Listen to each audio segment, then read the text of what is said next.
Hey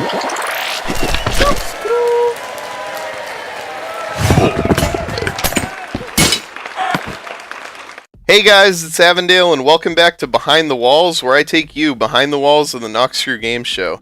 At this point in time, you will have needed to watch the entire Game Show Season 1 to not be spoiled by this episode, so make sure if you haven't done that, you do it right now so we don't spoil it for you. So now that you've had time to do that, I am going to turn around and reveal my guests, but today's episode is actually called Behind the Walls, Return to the Scene of the Crime, and that's because I'm here with the gentlemen, the champions of the Knoxville Game Show Season 1. That's right. Oh yeah, you guys are on your trophy with the Ngents logo in the background. You guys played a heck of a season. You swept straight through the entire tournament bracket. There was really only, maybe 2 moments in the entire time where you guys were a little nervous. Everything else is just easy. Yeah. So I wanted to pull you guys on here today just to, go through, look back over the entire season and talk about some of the gameplay that you guys had because it was really impressive and really fun to watch. So I actually think we'll get right into it here. We'll head over to your first game, which was Castle. Yep. Okay, so we're here at Castle. This was the first game you guys played, and it was your match against Grenade Train, which was Ven, Kingdom Heart, and Platypus. Yeah, it's your guys' you guys actually, you were one of the teams that was in that failed recording, weren't you? And didn't you get this game in the failed recording too? And we got Factory. You got Factory and everything broke. We had a little bit of practice, but...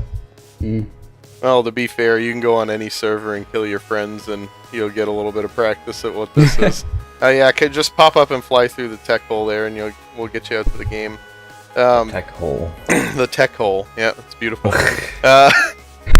So this game didn't start out too well for you guys, really. You sort of got into the mosh pit here, and things started taking a turn for the worse. Oh, this is where I shot Gritty. That's right.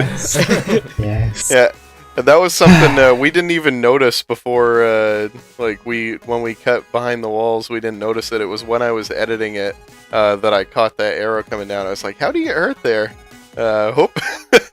So that was it. But yeah, it was Dwitty, you had some friendly fire there, and you were first death, and then Oakley and Zerjan got double teamed in the pit here. So yeah, Zerjan, it was just you at the end of that. What was running through all of you guys' heads? Because it took you a while to track Ven down there. I was just kind of gonna lose. Hide and then regen a little. I was really annoyed because at one point during the game, I was pacing after him, up here, and I got a few hits on him and just started chasing him.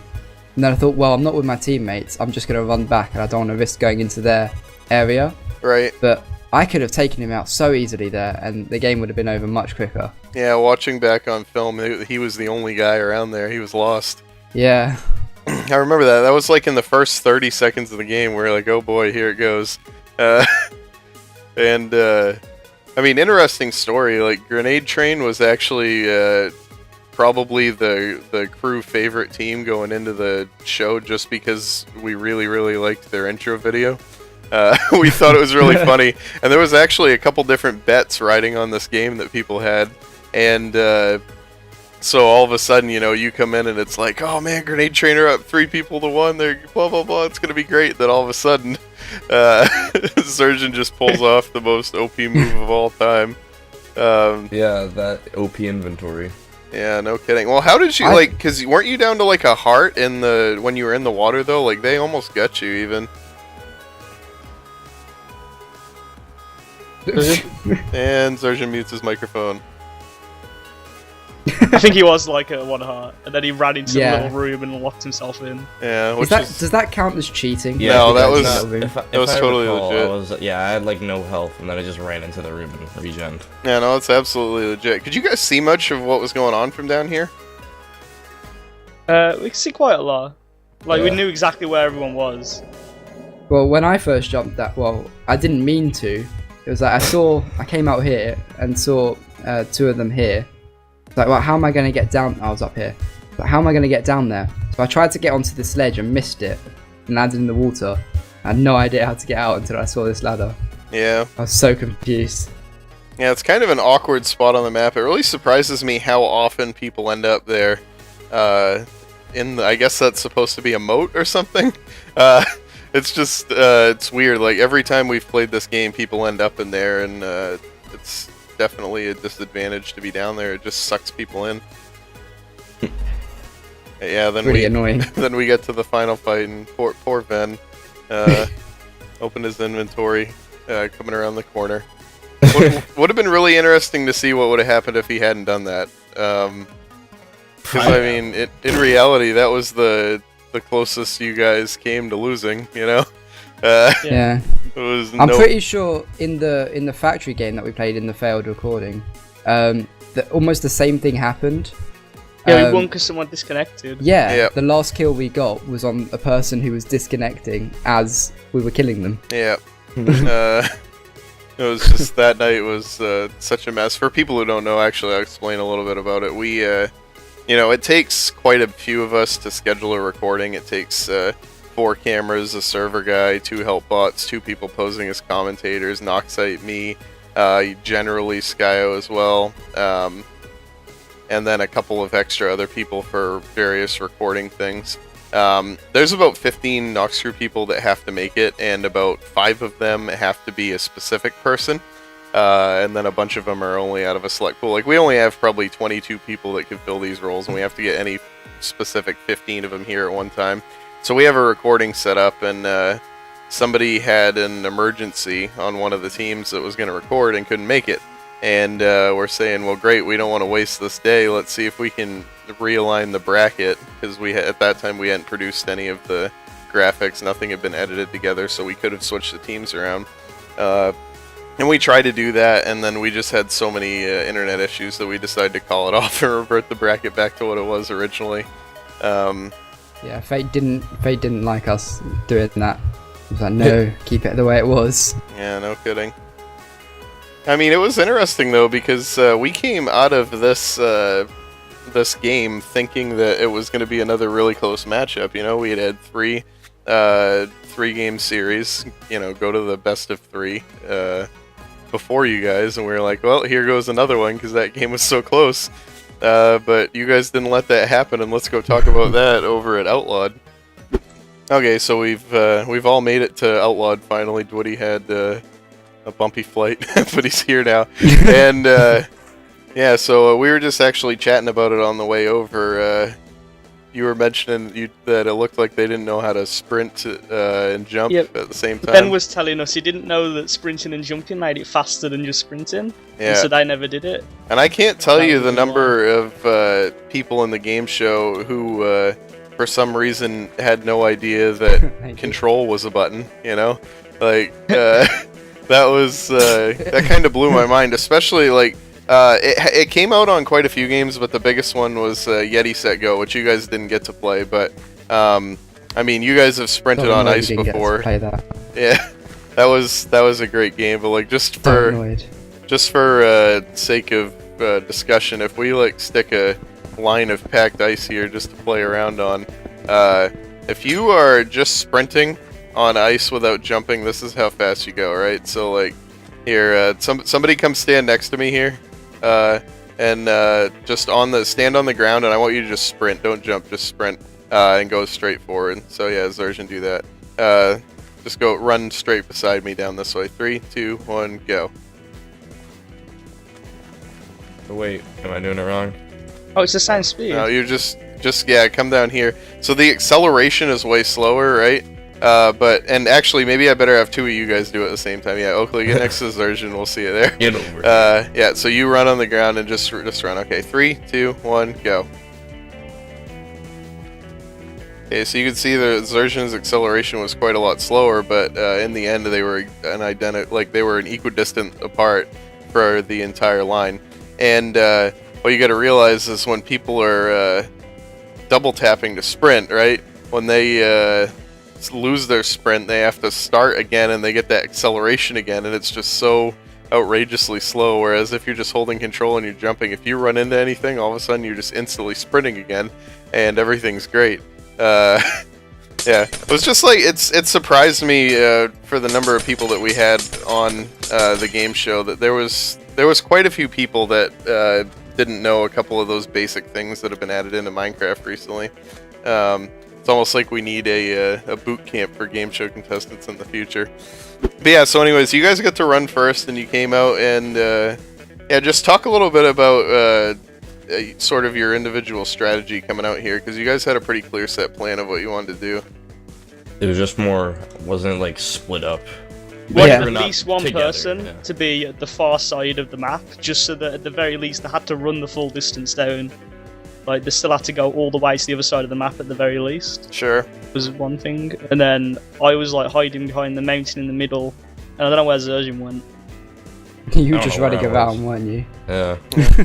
It was a really smart strategy, because essentially what you guys did, like, you found the spot in the little pre-test that we did with you guys, and you realized that all you had to do was hide somewhere and get behind him. And so basically what you ended up doing is, you know, Woody goes to the far side of the map and Zerjan goes kind of out there as well. And they pulled the whole team to them, and as soon as they ran by you, you just ran back to the start. So all of a sudden, you've created a 30-second sprint jumping gap between you and Woody. Yeah. Which guarantees 30 seconds between them killing him and finding you, which, I mean, like, that's the ultimate strategy, you know, in any type of hide-and-seek game. I think we got unlucky as well with the team colour, because we were blue in this match and they were yellow. Yeah. Now you can see there's a lot of yellow around this map. So when I went to hide here, Oh god. I thought, okay, right, yellow, I can just blend in, because I was just thinking blue and yellow, those are the team colours. Okay, let's just blend here, and that would work. But I didn't realise, I forgot that we were team blue. So I was just sticking out like a sore thumb. Yeah. And, you know, And that's they would have done that, they could have just blended in. right, and that's We sort of wouldn't have seen a them. downside of our team coloring in our hide and seek games. We've actually tossed the idea around of just going straight up green armor when we do these in the future, because I think we're going to reuse these games. We like them a lot. It's just a matter of finding something. You know, it's either we're going straight up green or we're going green everything except the helmet, so you still remember what color the team was. Wouldn't be a bad idea. But how would that work from Mine Hunt? Because you're just blend in everywhere. Yeah, exactly. I don't know. I think Mayan Hunt is actually a little bit too intense. Like, basically, the reason we did this game this way was we wanted to turn it into like more of a running and juking game. So it took like skill and teamwork to kill somebody once you found them. Whereas in Mayan Hunt, it was just kind of like you could turn around the corner and be gone again. We had quite a few times in test nights where somebody would get spotted right around this area, right down here in the front, and you would like run around through here, or you would be like running around from that side across, and you would like see the guy chasing you take a left there to try to cut you off, so you would just get here and then turn around and run back the other way and just completely disappear for like another 35-40 seconds. Turned out, I don't know, it had so many different ways that people would play this, and it made it really fun to watch. We got lucky with the last kill as well. Because the only reason I came around this corner here, I was planning on running round to the back. I don't know. Right. Over here. Yeah, no, I I'm was planning coming. on running around to the back, but then Zerjan said, "Oh, there's a guy running through this tunnel here." So I said, "Right, let me go and block him off, so I'll get him." So I started running around here. He's killed the other guy, and I've just noticed there's another guy right in front of me. And you're like, So- okay, And it's like, okay, game I'll over. take it. Yeah, and then unfortunate redstone while waited for the guy to respawn so it count the kill. But yeah, it was. Oh man, that game was over so fast. I was just like, I told Ven afterwards, like, I honestly believed that they were closer to beating you guys than anybody else, and I told Ven right after, because I obviously couldn't say that because we didn't want to spoil who won. I told him, I think you guys just got really unlucky, like more than you were just bad. Like, you know, like, I mean, how Yeah. unlucky is it Yeah. for them that they don't get the kill on Zerjan in the 2v1 down there? How unlucky is it for them that they just happen to, well, choose the same path at the beginning. I still don't know why he turned around, but I mean, it's just unlucky. They ran into the same tunnel as each other, just in full freakout mode. They got unlucky, but you guys absolutely clutched it out. I mean, there was absolutely no flaw in the way that you guys played those games either. So, yeah, it was fantastic. It was easily the quickest round of Mayan Hunt or Outlawed that we've ever seen. This, what they called the castle in the episode over here. Okay, there I you go, came yeah. up here trying to escape, I think it was Kingdom Heart. Yeah. And I came into this corner and thought, right, he's going to run through, go, okay, he's not here, and just jump off, and thought I jumped off again. Yep. So I ran through multiple houses and doing that exact strategy. Yep. But I think what I did is if I Yep. shift into this corner here, you can can see the little corner. Absolutely. Yeah. And interestingly, the same thing happened. I don't know if you remember watching Behind the Walls for it, but in Mayan Hunt, the last kill that Evac crew got, or no, sorry, Team Alias got on Team Shed there. The guy was hiding in the corner exactly like that, and it was sticking him his butt through, and they were like, somebody in the comments was like, oh, they're hacking, there's no way she could have known he was right there. And it's like, no, like, your body sticks through blocks when you get that close to him. I think it was right of you to shift, but you're right. Like, if I'm standing like this, like, can you see me through the wall that way? No. Yeah, like, that's an interesting strategy for the future. Like, if you get in this opposite corner here and crouch down, it won't poke your butt through that same wall. So, yeah, a little bit unfortunate, but that's a good point to make. It worked out in the end, so it's fine. Doesn't really matter. Yeah, it really did. So with that, you guys beat Grenade Train 2-0, and you moved on through the tournament bracket to face off against 50 Shades of Awesome, which we will talk about next time. So we'll see you then. Yeah. Yeah. Yes. Say bye, guys. Bye. Bye bye. Bye. Bye. Failed recording, weren't you? And Yeah. didn't you Yeah. get this game yeah. in the failed recording too? And it No, just, we got factory. you got so factory and We everything had broke. a little bit of practice, but Well, to be fair, you can go on any server and kill your friends, and you'll get a little bit of practice at what this is. Yeah, could just pop up and fly through the tech hole there, and we'll get you out to the game. Tech hole. The tech hole, yeah, it's beautiful. So this game didn't start out too well for you guys, really. You sort of got into the mosh pit here. Today, just to go through, look back over the entire season, and talk about some of the gameplay that you guys had, because it was really impressive and really fun to watch. So I actually think we'll get right into it here. We'll head over to your first game, which was Castle. yep. Okay, so we're here at Castle. This was the first game you guys played, and it was your match against Grenade Train, which was Ven, Kingdom Heart, and Platypus. Yeah, it's your guys' well, you guys actually, you were one of the teams that was in that.